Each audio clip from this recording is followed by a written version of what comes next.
शक्ति परिपथ। तो अपने पास 3 फेज की सप्लाई है RYB। इसे आपको सीधा लेना है मेन स्विच में।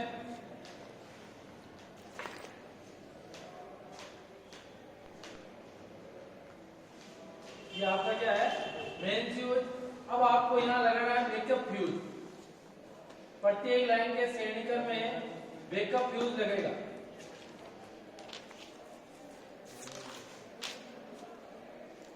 बैकअप फ्यूज के बाद में आपको सप्लाई को देना है थर्मल ओवरलोड रिले के साथ।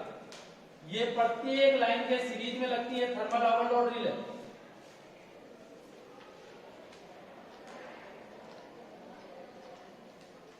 ये थर्मल ओवरलोड रिले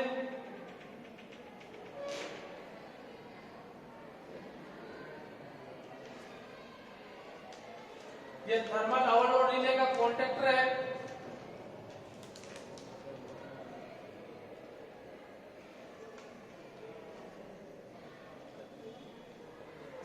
इसके बाद में आपको मेन कॉन्टेक्टर में सप्लाई को देना है।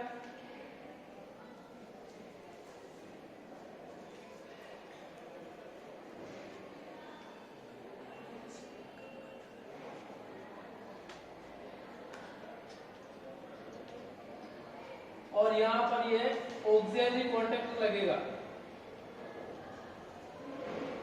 यहां लगेगी आपकी NVC थर्मल ओवरलोड रिले के साथ में एक NC कॉन्टेक्टर लगेगा जो ऑफ पुश बटन की तरह काम करेगा। एक होता है थर्मल ओवरलोड की दूसरी ओर एक NO पुश बटन लगता है जो आपके NO नॉर्मली ओपन यानी ऑन पुश बटन होता है। उसके बाद में आपको सीधा मोटर के साथ कनेक्ट करना है।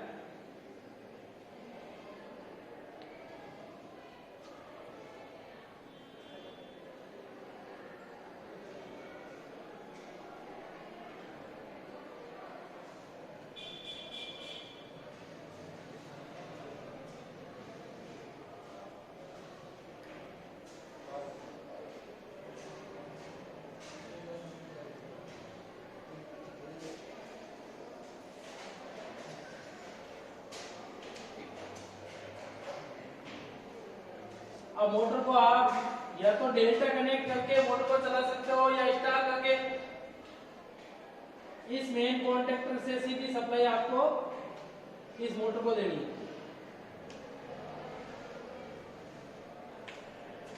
ये जो सर्किट है ये है ड्यूल स्टार्टर का शक्ति परिपथ, पावर सर्किट, शक्ति परिपथ। अगला पॉइंट होता है नियंत्रण परिपथ।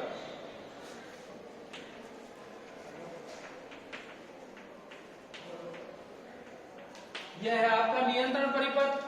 अब नियंत्रण परिपथ 2 फेजों के बीच में होगा, इसका भी और यहां पर भी। पहले सर्किट डायग्राम को देखो। यहां से आपको सीधा thermal overload relay NC contactor के साथ जुड़ेगा। Thermal overload relay, thermal overload relay से ऑफ पुश बटन होगा। यहां से आपको आगे देना है ऑन पुश बटन में।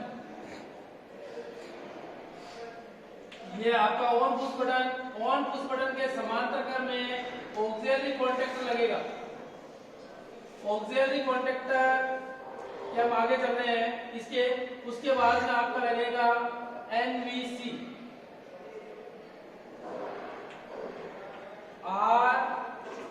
RYB, यानी कोई भी 2 पेजों के बीच में। ये पूरा कंट्रोल परिपथ है। यहां आप कंट्रोल परिपथ के द्वारा कनेक्शन कर सकते हो। अगला होगा रिमोट कंट्रोल परिपथ, इसी का।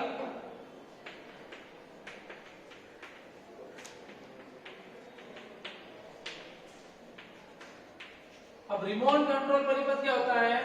ड्यूल स्टार्टर को दूसरी जगह से चालू और बंद कर सकते हो और यहां से भी चालू और बंद कर सकते हो, यानी 2 जगह से नियंत्रण कर सकते हो। उसका परिपथ कैसा होता है? इसके अंदर 2 NC पॉइंट होंगे।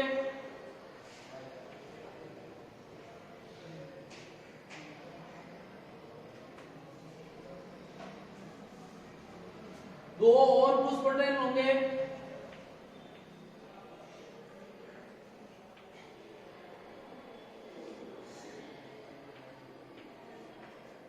इसके समांतर में ऑक्सिलरी कॉन्टैक्टर होगा,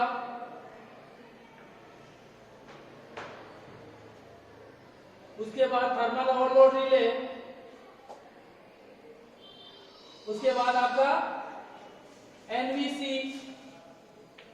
ये जो परिपथ होगा आर पी, दो पेजों के बीच में होगा, ये रिमोट कंट्रोल परिपथ।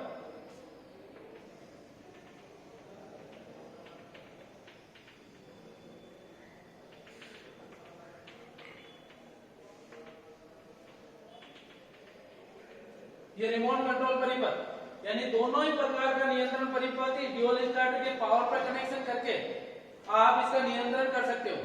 सबसे पहले हम सामान्य कनेक्शन करके देख रहे हैं, उसके बाद रिमोट कंट्रोल वाला ये सर्किट डायग्राम का कोडिंग करेंगे। देखो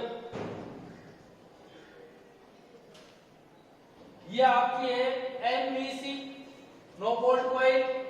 जब तक इस एनवीसी को विद्युत सप्लाई मिलती रहेगी तब तक ये सारे कॉन्टेक्टर नॉर्मली ओपन है वो नॉर्मली क्लोज रहेंगे और मोटर चालू रहेगी। जैसे ही इस मोटर को एनवीसी का रास्ता बंद हुआ, मोटर हो जाएगी बंद। मोटर क्या हो जाएगी? बंद। तो यहाँ देखो एनसी का पहले पॉइंट के साथ एनवीसी का पहला हिस्सा आपको जोड़ना, एनवीसी का दूसरा हिस्सा सप्लाई के साथ जोड़ना, एनसी का दूसरा पॉइंट यहां से लेना आपको,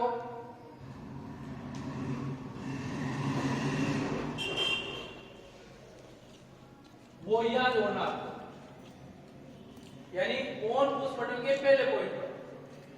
और थर्मल ओवरलोड रिले का जो कॉन्टेक्टर है एक तो सीधा लाइन के साथ जुड़ेगा अंदर ही, और दूसरा जो पॉइंट है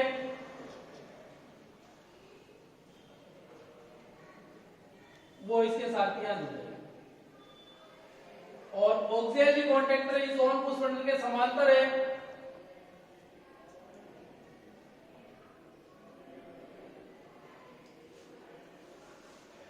ये समांतर, ये कंप्लीट, ये नियंत्रण परिपथ यहां पर कंप्लीट कनेक्शन हो गया। अब रिमोट कंट्रोल का परिपथ के अकॉर्डिंग आप जोड़ के इस मोटर का नियंत्रण कर सकते हैं।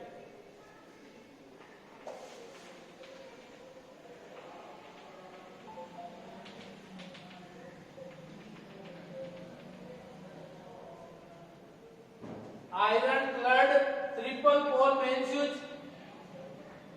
उसके बाद ये आपका ऑफ पुश बटन, ये आपका on push button, NC NO thermal overload relay, thermal overload relay contactor, उसके बाद मेन कॉन्टेक्टर, ऑक्सिलरी कॉन्टेक्टर, उसके बाद इसको मोटर को कनेक्शन दिया, स्क्वायर केज इंडक्शन मोटर, गिलहरी पिंजरा प्रेरण मोटर, ये इसके नाम से जानी जाती है।